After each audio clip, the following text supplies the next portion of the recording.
जिंदगी पहली दफा चाचा कसम अल्लाह दी बस मैं माफ कर जा करी गलती ना थी मैं मजबूर बंदा मैं जम बोलते बना सी बस तक शर्म नहीं आया चाचा मैं माफी मांगता कसम कर यतीम है चाचा मैं सैयद यतीम सैयद मैं रब दी कसम से जिंदगी पहली दफा करना पे अल्लाह का मुंडा चया पे है बेटा तू कौन मैं गरीब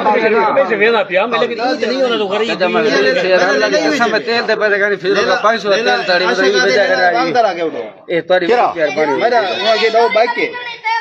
डोबा के साडे ले लो बगदा तू बात ही बैठ रहेगी साको मैं